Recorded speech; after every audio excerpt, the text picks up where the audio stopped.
we're going to be talking about serenity, how you can find serenity. And that's especially elusive when we live in a world that is very much not serene, right? When you look at the world around you, what do you see?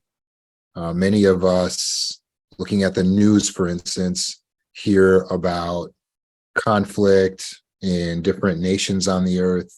Locally, we hear about crime that's happening. Now we live at a time where people have cameras often on their front door. And so they have videotapes of things that are happening, people stealing their packages. And so all of these things just on the outside world can make us feel like there's a lot of turmoil and angst. But even inside our own homes, people can be abusive, they can be cruel. And with all of the brutality that can happen, either physically, verbally, mentally, emotionally, sexually, inside the home, it can really make people feel like there is no place they can turn to for peace. There is no way that they can feel calm. So how can you obtain and maintain a sense of serenity despite the fact that the world is very much not serene and it is in turmoil? Well, that concept, serenity, is a state of being calm and peaceful. Serenity means that you are untroubled.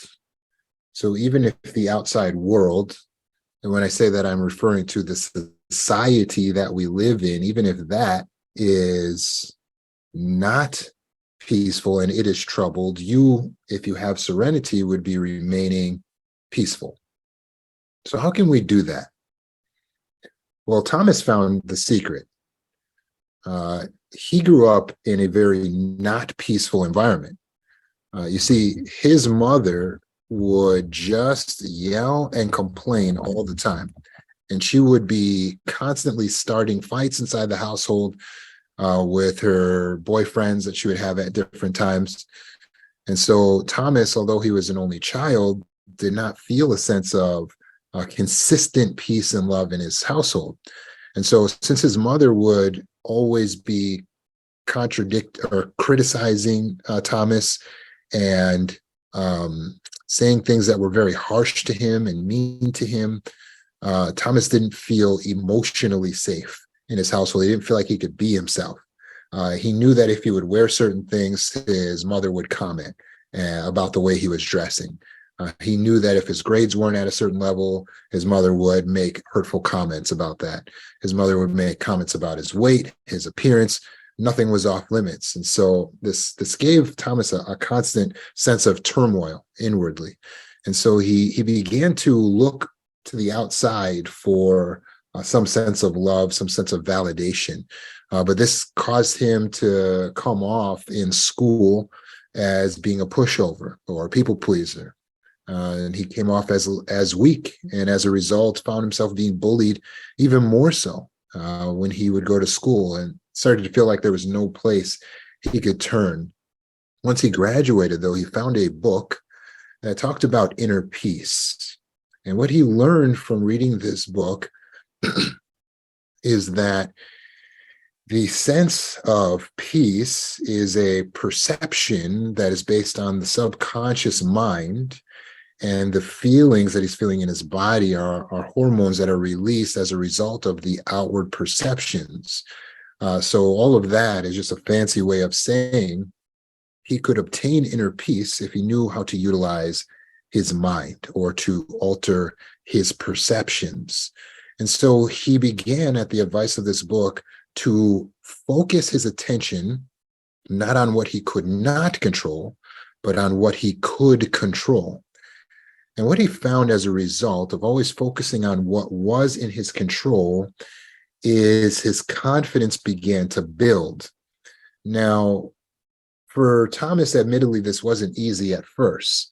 You see, he's kind of been raised to believe that there was nothing totally under his control.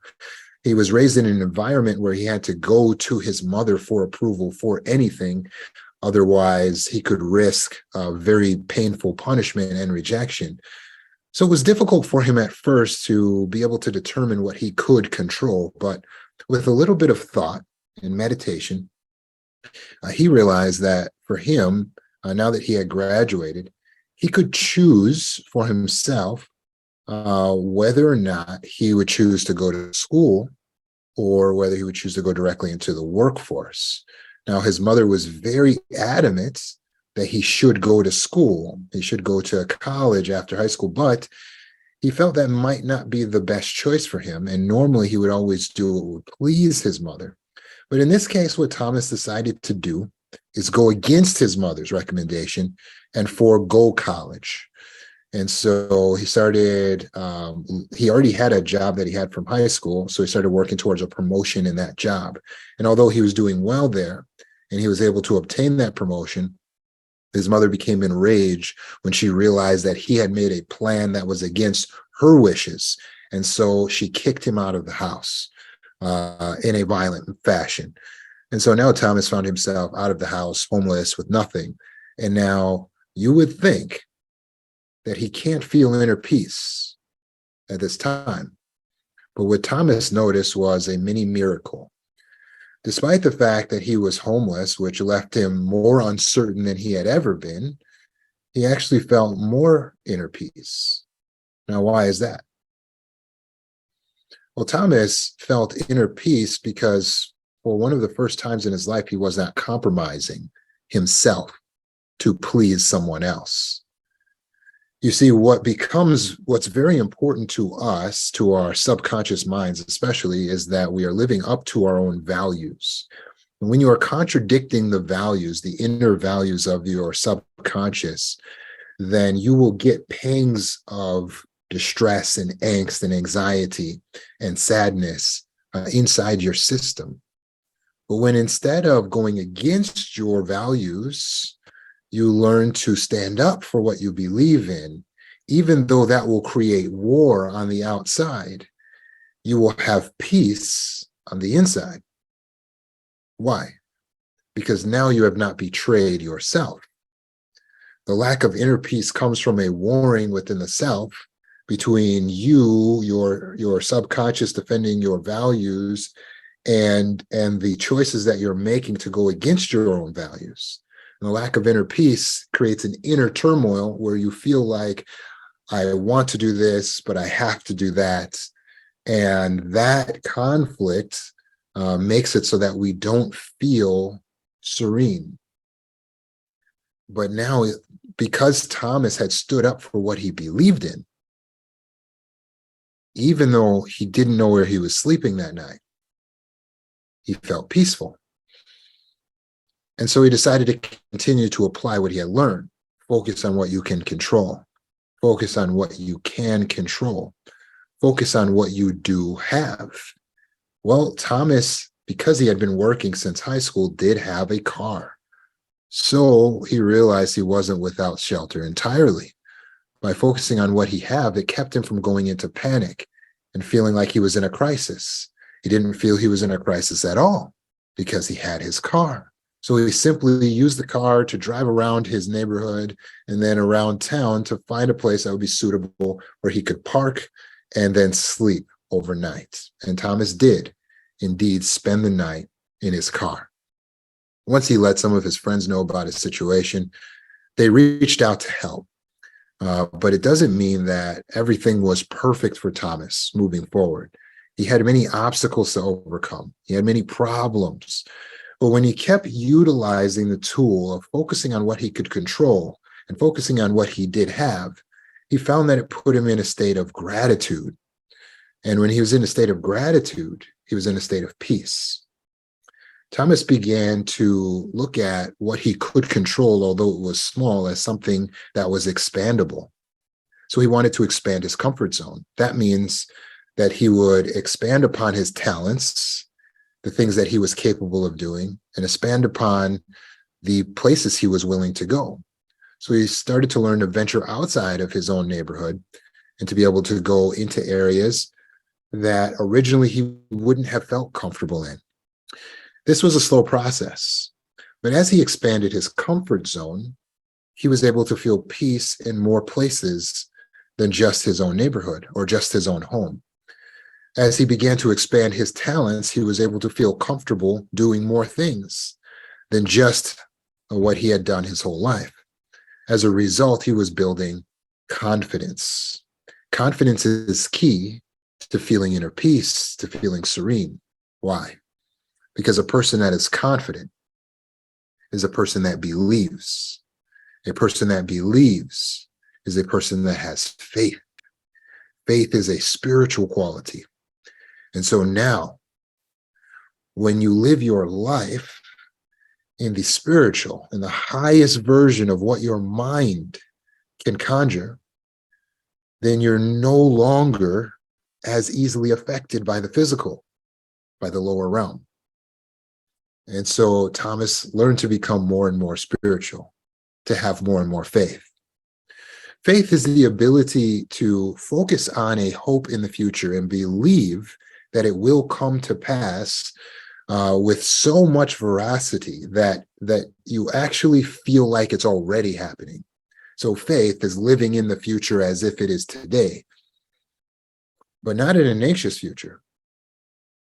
With faith, one is creating a vision of the future that is full of hope, that is happy, that is prosperous. And then they are placing themselves there and refusing to settle for this current situation and the issues therein. Now, when we put our minds into a future vision, a vision of hope, a vision of peace, can you see how that will affect your emotional state now? The subconscious mind gives you the chemicals, the hormones, based on what it perceives. It's the story that you're telling it. That's why it can be excited when it watches a movie, despite the movie not being real life. It can feel excited in a dream, despite the dream not being real, because the subconscious mind ultimately cannot tell the difference. The subconscious mind is just a computer system, like an artificial intelligence. It will give you what it thinks it's supposed to give you based on how that perception interacts with your inner values. And so for Thomas to be able to now focus on a mindset of faith, his inner state became serene and he no longer felt the constant anxiety and turmoil. If you want to be able to feel serene, to master serenity, then there are a few things that you need to do. First of all, you want to remove from your life people that are angry and also people that are too needy. You'll want to remove from your life people that are too angry and too needy. Someone who snaps into anger immediately. Having a person like that in your presence robs you of peace. They are like an anti-peace agent. And so in order to have an immediate environment of peace, we have to remove their presence from our life. So that will mean that we'll have to get away from some of our boyfriends, girlfriends, spouses, bosses, coworkers, moms and dads. Part of the reason Thomas felt so peaceful when he had been kicked out is because he was no longer sleeping in that home where he would be disturbed by the peace robber, his mother, who was prone to anger, who would snap into a rage at the slightest provocation. Now Thomas could sleep, although in his car, mentally it was superior, although it was financially inferior. His physical comfort wasn't there, but his inner comfort, his emotional comfort, his energy comfort was there, which made the physical discomfort easier to bear. So when we remove angry people and we remove needy people, now we've created an immediate environment, a space for ourselves that it's easier to maintain our peace. So how do we gain the peace in the first place in order to maintain the peace? Well, remember that your subconscious mind will base your feelings on the perception that it has on the story that's being told, on the movie that's being watched. So you'll want to create for yourself a mental paradise. You want to create for yourself a mental paradise. In your mind, it should be a pleasant place to visit. Would you say you have that right now? Your mind should be a pleasant place to visit. So many people say, I don't want to be alone. I'm afraid to be alone. I don't want to be by myself. They don't mean for life. They mean even for a few hours. Just the idea that they have to spend time alone scares them. And so if they're alone in their house, they turn on the music and they turn on the television, they turn on everything that will actually take the peace out of the environment, just so that they don't have to face their thoughts. They don't want to be alone with their own subconscious mind. Why? Because their subconscious mind is brutal. It's abusive. It says mean things. It talks about scary, frightening scenarios. And so they don't have a paradise for themselves in their mind. They have instead a nightmare that they're experiencing during the daytime. It's awful. So what should you do? Well, you want to create a mental paradise. And you do that by changing two things. Number one, it's going to be the self-talk. And number two, by having the vision of the future. Your self-talk is the way that you consciously speak to yourself. Now, we have a voice in our heads, and by the way, we all have two voices, basically. One voice comes from your subconscious mind, and then you have the more powerful voice, which is your consciousness, you consciously speaking. The conscious voice is something that you tap into deliberately. So to speak in your conscious voice mentally, you will actually deliberately have a thought. The subconscious voice is a voice that happens automatically. You can just be sitting, going through a scenario or situation, and then a subconscious voice will just say something to you. Now, what sort of things does your subconscious voice say? For many trauma survivors, their subconscious voice says things like, you're stupid, you're ugly, you're dumb, this is your fault, you idiot, oh, I just want to kill myself. Well, you can imagine with a voice that's speaking like that, it could be an unpleasant place to be alone with your thoughts.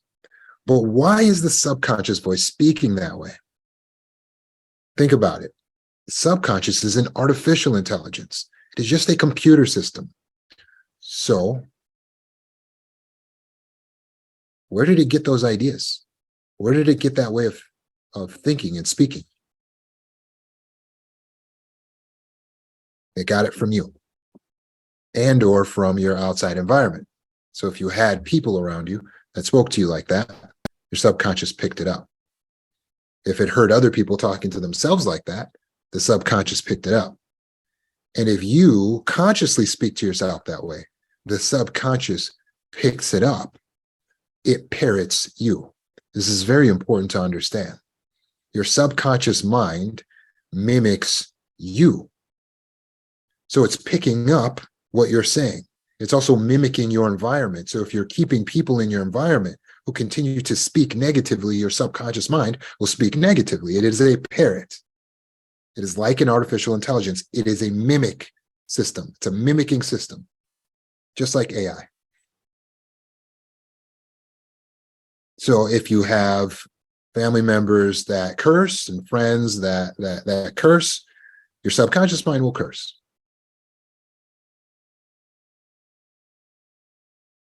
If you have friends, family members around you that yell, your subconscious mind will yell. If you have friends, family members around you that speak peacefully, kindly, your subconscious mind will speak kindly. And ultimately, you also are the main trainer of that subconscious mind. So what are you training your subconscious mind to do and to be? What are you training it to be? It is your responsibility. You can't hear this talk and go to your mother and say, Mom, you mistrained my subconscious. It is too late. If you are over 18, you are out of the house, it is too late for that conversation. Let it go. Now is your responsibility. Your subconscious mind is yours. So it's up to you to retrain it. And how should we train it? By speaking to it. And how should we speak to it? The way you want it to speak to you. Treat your subconscious the way you want to be treated. So build it up. Deliberately say, I'm proud of you. Good job. I love myself. I love my life. I appreciate what I have. I can do anything. I'm capable of anything.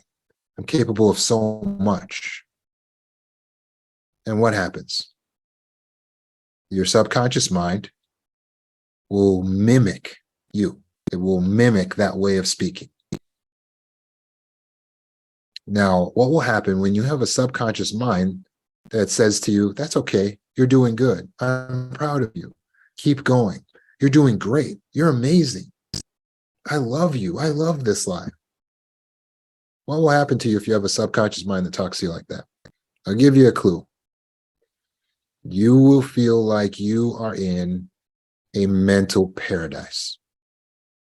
You won't be afraid to be alone with yourself because you will have a subconscious mind that works for you. But remember, it was you that trained it. And your reality will become superior because with a friend like that, that's constantly building you up, you're going to feel better about yourself. So the emotional state is going to be positive. It's going to release more oxytocin into the system, which is the love chemical. Make you feel loved, even though there's no one around you that's loving you or validating you. Where are you getting the love from?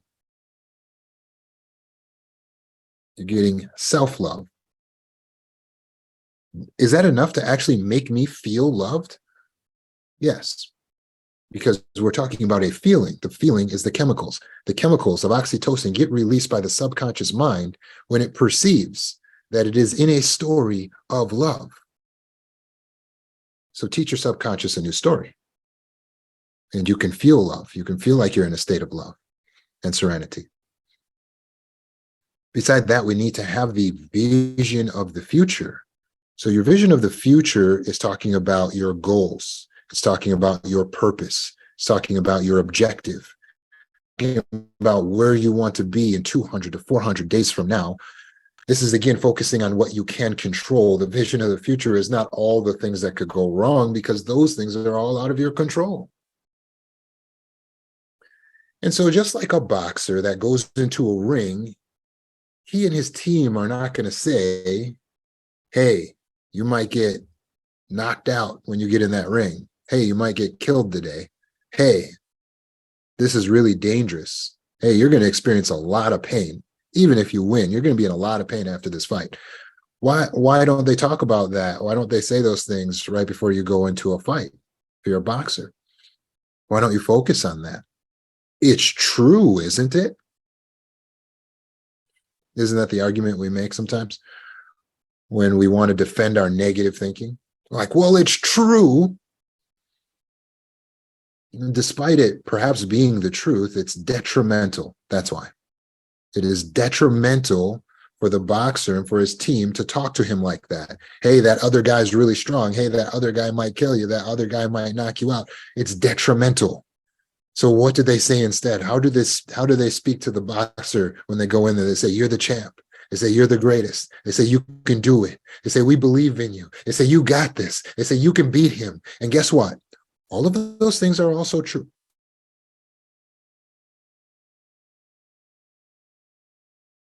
So we must make a choice what we focus the mind on. So if we're creating a vision of the future, if you're going to tell yourself a story, if you're going to live in a delusion, make it a story that's good for you. Make it something that you need to hear. Tell yourself the story that will help you. It's helpful to the boxer to tell him he's good, to tell him he's the champ, tell him he can do anything, that he can beat anyone. It's helpful to tell him he's got this. So talk to yourself in a way that will be helpful to you. Train your subconscious that way. Create a vision of the future. Oh, I'm driving my dream car. I have, I'm happy. I have the clothes that I've wanted, the career that I've wanted. I'm doing what I want to do. I'm volunteering. I feel abundance and love. I'm generous. I'm peaceful. I'm calm. When people talk to me, I'm full of joy. I'm a source that they can tap into. I'm coaching. I'm consulting. Whatever it is for you, that's your vision of the future. That would be ideal. That's even if it's just a little bit possible. Focus on that vision of the future. It's going to help you to have the state of peace now and to be able to continue to seek that ultimate state in the future, to do the things now that are going to bring you to that ultimate state in the future.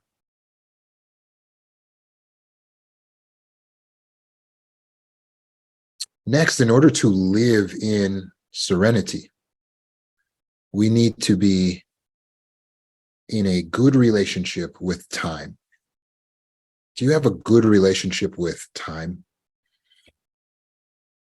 Many survivors do things in their present or fail to do things in their present that hurt their life because they're worried about the future, living anxiously, or overly focused on the past.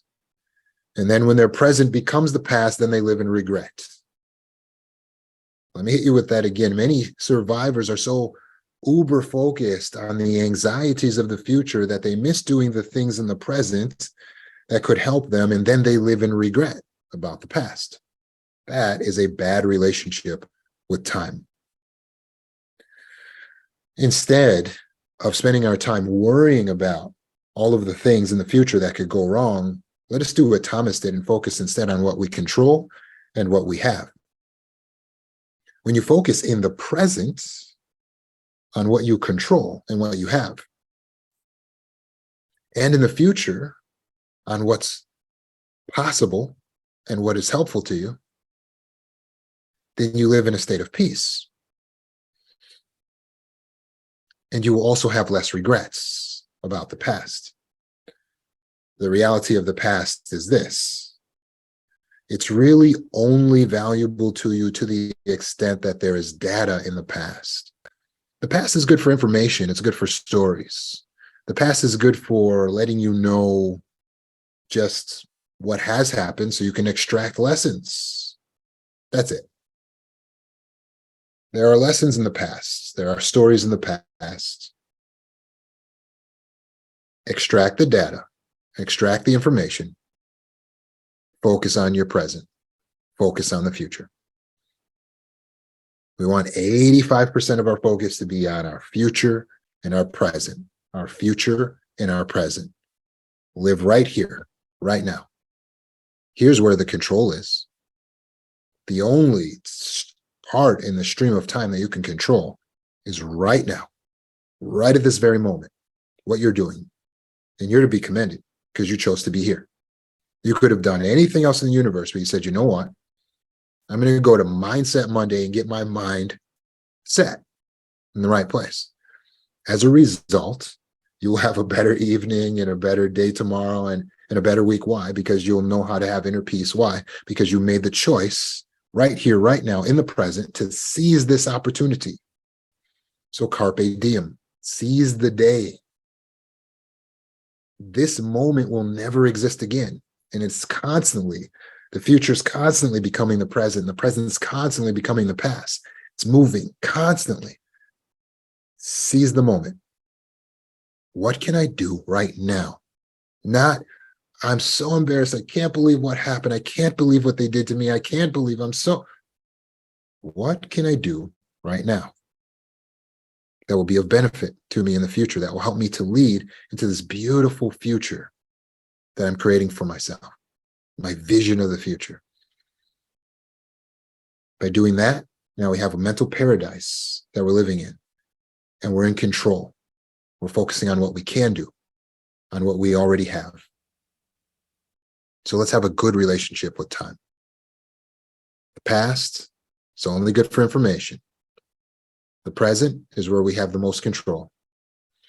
And the future is where we're building. It's where we create the vision of hope. a movie, a story for your subconscious mind. Did you know that when you live this way and you give your subconscious mind good stories, you have less nightmares? Even in the dream state, the subconscious is constantly mimicking you and what you're feeding it. So be careful about the movies that you watch, the television shows that you consume, the music that you listen to, because all of those things are feeding your subconscious mind. It's always listening. The conversations that you're entertaining, the people that you allow in your presence, be careful, guard it, because your subconscious mind is always listening, and it's going to mimic what it's taking in. And ultimately, take control and teach it. Teach your subconscious mind to be an agent of peace, to be a friend to you, someone that comforts you, someone that builds you up, so that you too can move forward in your life in peace, in calm, with confidence and faith, so that you can be a being radiating serenity.